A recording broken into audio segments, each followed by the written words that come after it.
Welcome to Wicked Shizuku's Reviews, bringing you a southern perspective on books, movies, music, and much, much more.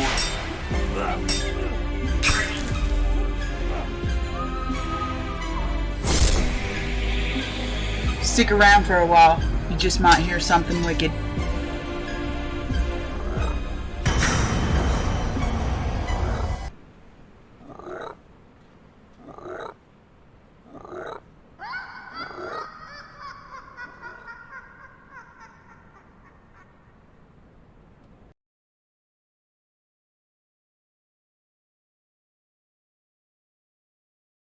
Hi friends, and welcome to episode 25, a Friday read. So, we shall be continuing in our new book of etiquette from the, we'll be learning about the feudal system. So, let's jump into it now. Conditions in Europe during the 8th century ushered in an entirely new system to the social scheme. It was a time of shattered and insecure civilization, of lawlessness, of confusion, of strange reversals to barbarism. No solitary man was safe, says H.G. Wells in The Outline of History. We're reading that on Tuesdays. So men were forced to link themselves with others, preferably people stronger than themselves. The lonely man chose the most powerful and active person in his district and became his man. The freeman, or the weak lordling of a petty territory, linked himself to some more powerful lord. The protection of that lord, or the danger of his hostility, became more considerable with every such ascension. So very rapidly there went on a process of political crystallization in the confused and lawless sea into which the Western Empire had liquefied. These natural associations and alliances of protector and subordinates grew very rapidly into a system, the feudal system, traces of which are still to be found in the social structure of every European community west of Russia. The feudal system wrought havoc with the fabric of social life. It accentuated caste differences. It made of one man a vassal, of another a lord. It robbed one man of his rights, gave to another rights he never should have had. It created many different ranks and levels and gave rise to countless new customs. Around the feudal aristocracy, there developed an entirely new kind of ceremonial. In every lordship, the vassals were obliged to do homage to the powerful man upon whose land they lived and worked. The man became the vassal of his lord, says Professor G.B. Adams. He knelt before him, and with his hands between his lord's hands, promised him fealty and service. The Crusades. Thus, the feudal system tended to separate and divide society.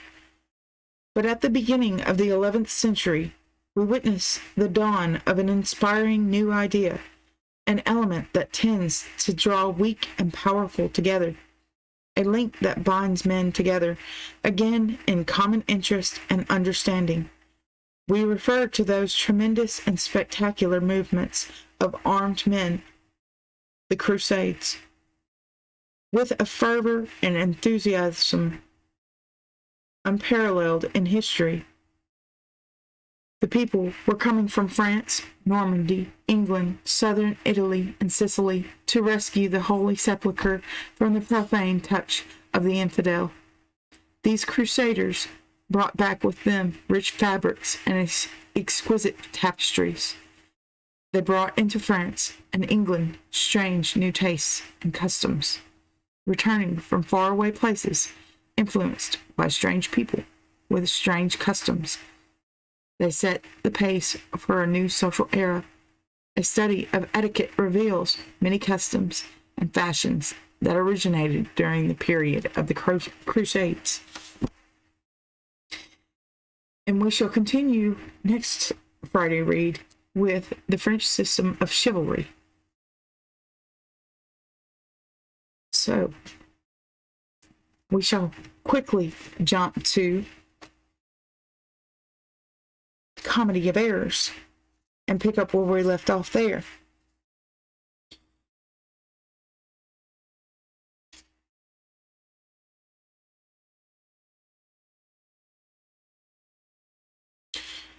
Act 3, Scene 1. Public place. Enter Antipholus of Ephesus, Dromio of Ephesus, Angelo, and Balthazar. Antipholus of Ephesus. Good Signor Angelo, you must excuse us all. My wife is shrewish when I keep not hours. Say that I lingered with you at your shop to see the making of her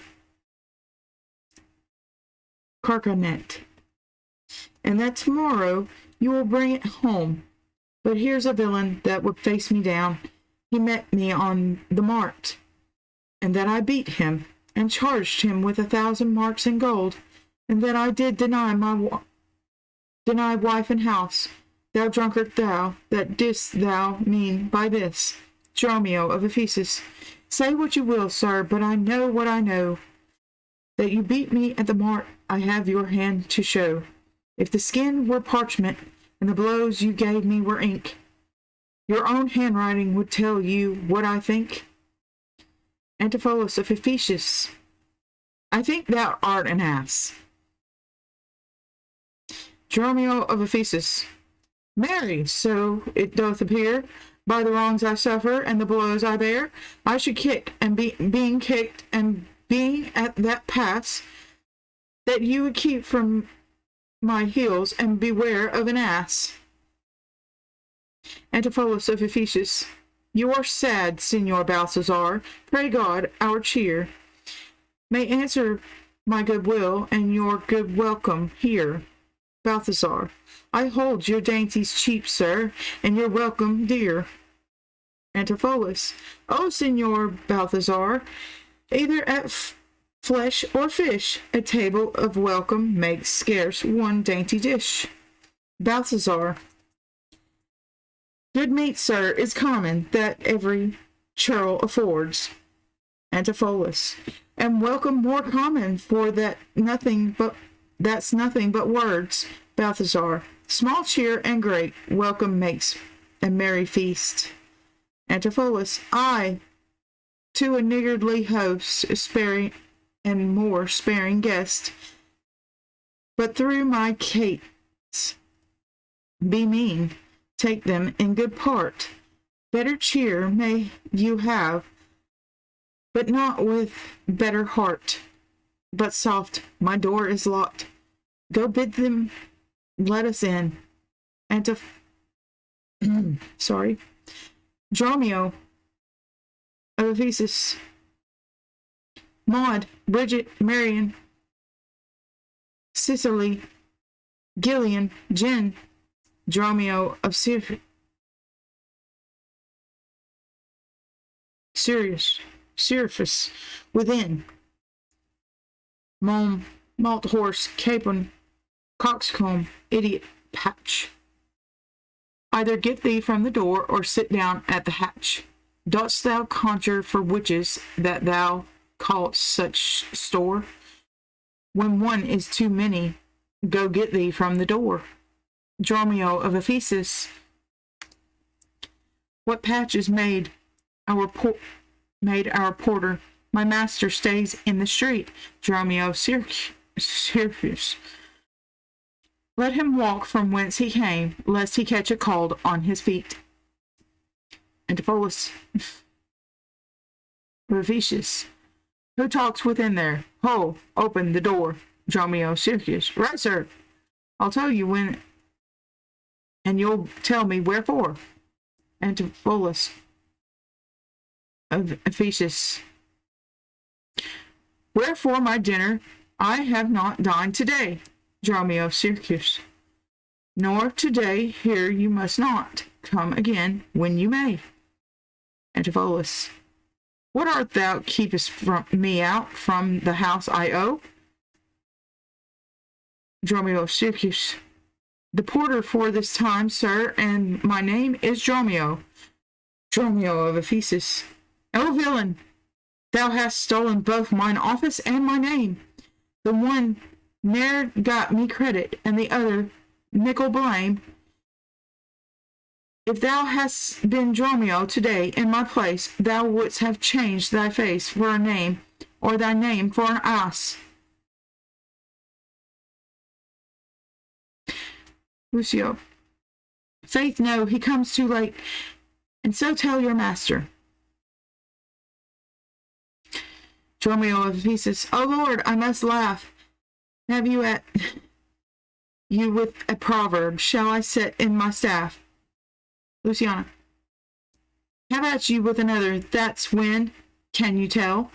Dromio of Syracuse.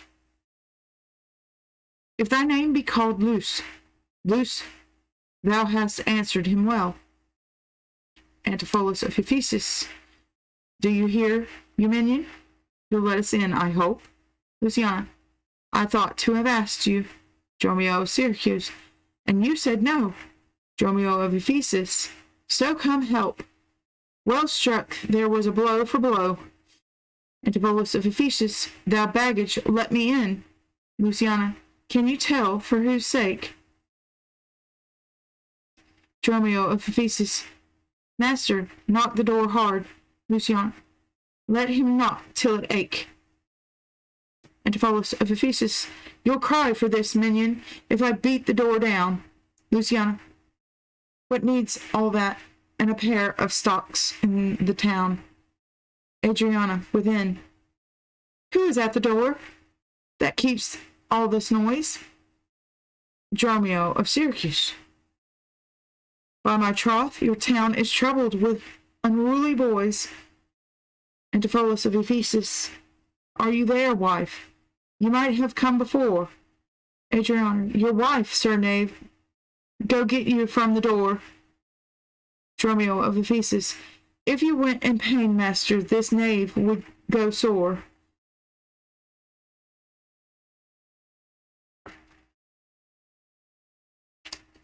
Uh-oh. Angelo.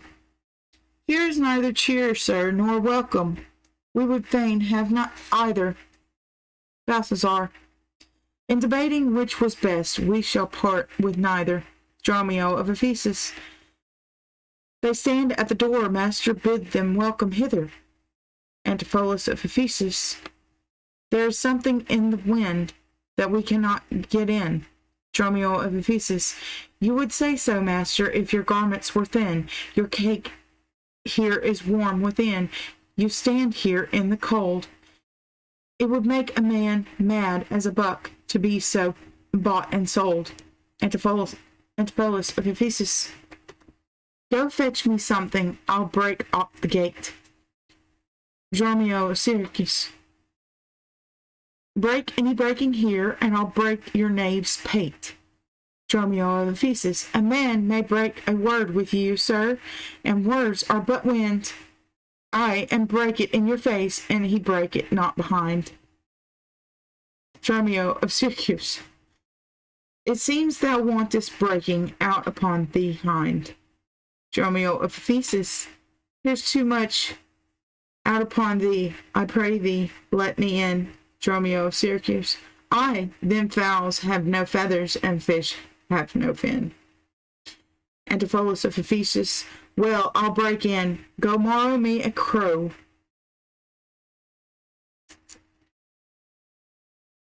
Dromio of Ephesus. A crow without a feather, master, mean you so?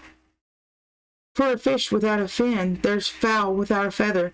If a crow help us in, sirrah, we'll pluck a crow together. Antipholus. Go get thee gone. Fetch me an iron crow. Balthazar. Have patience, sir. Oh, let it not be so. Herein you war against your reputation and draw within the compass of suspect the unviolated honor of your wife. Once this, your long experience of her wisdom, her sober virtue, years and modesty, plead on her part some cause to you unknown, and doubt not, sir, but she will well excuse why at this time at the doors are made against you. Be ruled by me, depart in patience, and let us to the tiger, all to the dinner. And about evening, come yourself alone, to know the reason of this strange restraint, if by strong hand you offer to break in. Now, in the stirring passage of the day, a vulgar comment will be made of it, and the supposed by the common root, against your yet ungalled estimation, that may with foul intrusion enter in, and dwell upon your grave when you are dead. For slander lives upon succession. Slander lives upon succession, forever housed where it once gets possession. Antipholus of Ephesus, you have prevailed. I will depart in quiet, and in despite of mirth, mean to be merry. I know a wrench of excellent discourse, pretty and witty, wild and yet too gentle. There we will dine, this woman that I mean, my wife, but I protest without desert, hath oftentimes upbraided me withal. To her will we to dinner, get you home and fetch the chain. By this I know 'tis made. Bring it, I pray you, to the porcupine, for there's the house that the chain I will bestow. Be it for nothing, but to spite my wife, upon mine hostess there. Good sir, make haste, since mine upon doors refuse to entertain me. I'll knock elsewhere to see if they'll disdain me. Angelo, I'll meet you at that place some hour hence. Antipholus, do so. This jest shall cost me some expense. Excellent. And that was our scene for the Comedy of Errors. And we shall continue with scene 2 on our next Friday read. So, no breaks for tonight. I'm just going to go ahead and exit out. But I really hope you enjoyed episode 25 and that you all have a wonderful week. Thanks for listening. Have a good evening.